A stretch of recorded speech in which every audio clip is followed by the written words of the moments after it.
नमस्कार दोस्तों, मेरा नाम है आशुतोष। आप देख रहे हैं डायनामिक इम्प्रेशन। वीडियो में बात होगी 28 अगस्त 2026 के करंट अफेयर्स की। ज्ञान को अधूरा नहीं छोड़ना चाहिए, इसीलिए अंत तक ज़रूर जुड़े रहिएगा। खास बात, आज है रक्षाबंधन का पावन दिवस।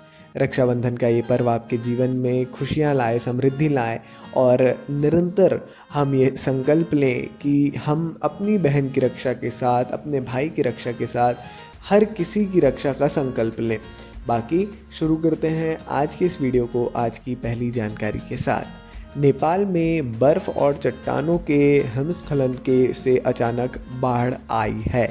जी हाँ, बुधवार को रसुआ में आई भीषण बाढ़ का कारण बर्फ़ और चट्टानों का हिमस्खलन बताया जा रहा है, जिससे नदी में अचानक बाढ़ का पानी बढ़ गया। इस घटना में कम से कम 8 लोगों की जान चली गई, जबकि सैकड़ों यात्री लापता हैं। बाढ़ के प्रभाव से कई गांव जलमग्न हो गए, सड़कें नष्ट हो गईं और पनबिजली परियोजनाएं भी तबाह हो गईं।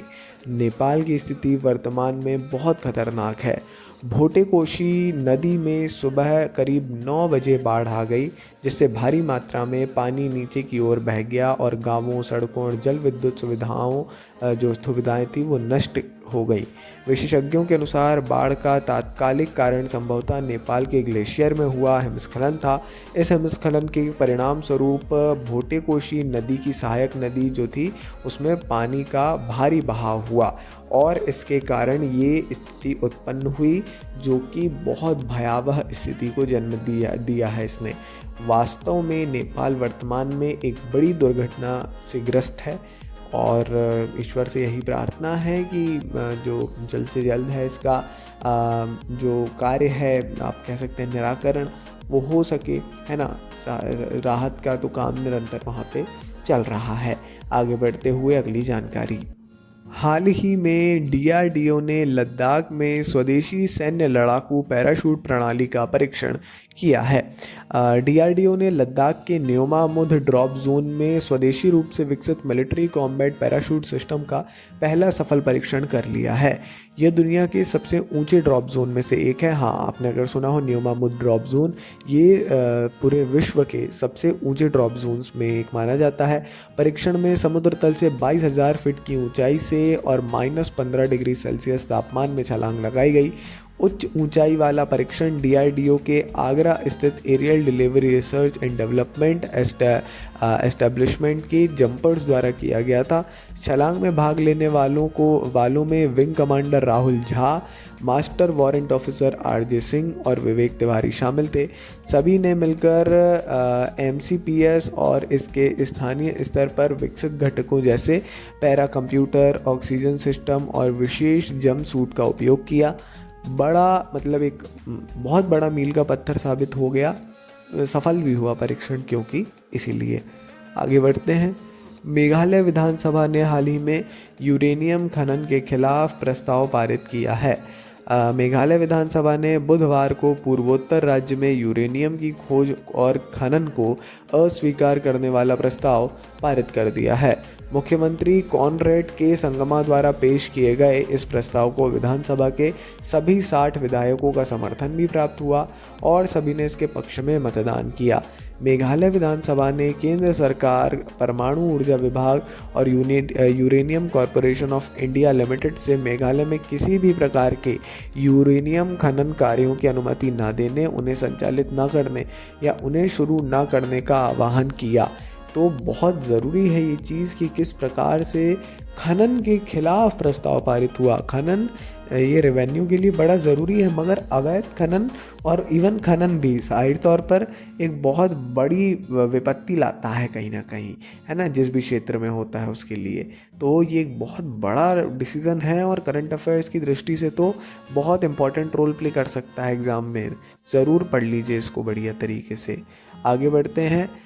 भारतीय वायुसेना और फ्रांसीसी aerospace company saffron helicopter engines ने भारत के भविष्य के बहुस्तरीय सैन्य हेलीकॉप्टरों के लिए डिज़ाइन किए गए अगली पीढ़ी के अरावली हेलीकॉप्टर इंजन के संयुक्त विकास के लिए एक समझौते पर हस्ताक्षर किए हैं। 3500 से 4000 सॉफ्ट हॉर्स पावर श्रेणी का ये इंजन HAL यानी हमारी जो HAL है भारतीय वायुसेना का, उसमें उसके 13 टन के भारतीय बहुस्तरीय हेलीकॉप्टर और इसके 12.5 टन के नौसैनिक संस्करण डैक बेस्ड बहुस्तरीय हेलीकॉप्टर को शक्ति प्रदान करेगा। अरावली इंजन के विकास के लिए HAL और सफ़रान के बीच जो है सफ़रान नहीं फ्रांस के बीच जो है अनुबंध किया गया है और इस सौदे में इंजन के डिज़ाइन, विकास, निर्माण, वितरण और समर्थन सहित उसके संपूर्ण जीवन चक्र को शामिल किया गया है। ऐसा ही समझौता ज्ञापन है। बड़ा ज़रूरी ये भी हो जाता है कहीं ना कहीं, इसके बारे में भी आप पढ़ सकते हैं अगर चाहें तो। आगे बढ़ते हैं। बिहार ने 3 लाख छात्रों के लिए विद्या साथी ऐप लॉन्च किया है। हाँ, बिहार के सभी 38 जिलों के 700 मॉडल स्कूलों में कक्षा 9 से 12 तक पढ़ रहे 3 लाख से अधिक छात्रों को निरंतर शैक्षणिक सहायता प्रदान करने के लिए ये शुरू किया गया ऐप है, जिसका नाम है विद्या साथी। ये निःशुल्क ऑनलाइन पोर्टल कक्षा के समय के बाहर भी शिक्षकों के साथ लाइव संवाद, व्यक्तिगत शैक्षणिक मार्गदर्शन, डिजिटल अध्ययन सामग्री के माध्यम से सीखने में सक्षम बनाता है। परियोजना न केवल गुणवत्तापूर्ण शिक्षा प्रदान करने में सहायक है, बल्कि छात्रों को बिहार बोर्ड परीक्षाओं और JEE और नीट जैसी प्रवेश परीक्षाओं की तैयारी में भी मदद करेगी।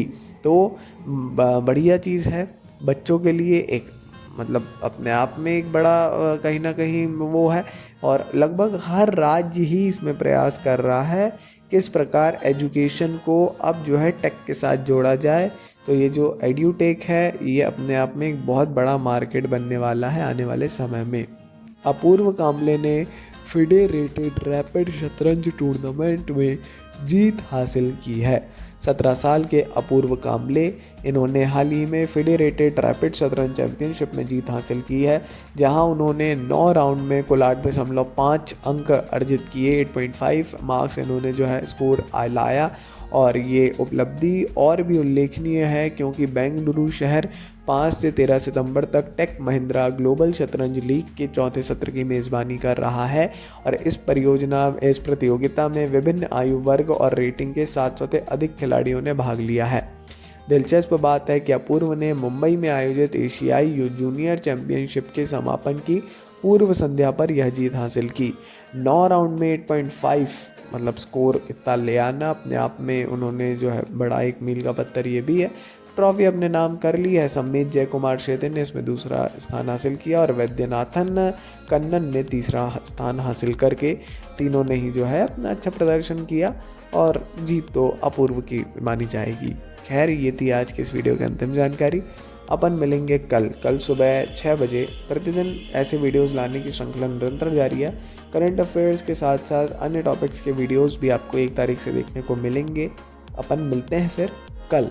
नमस्ते डायनामिक इम्पल्शन।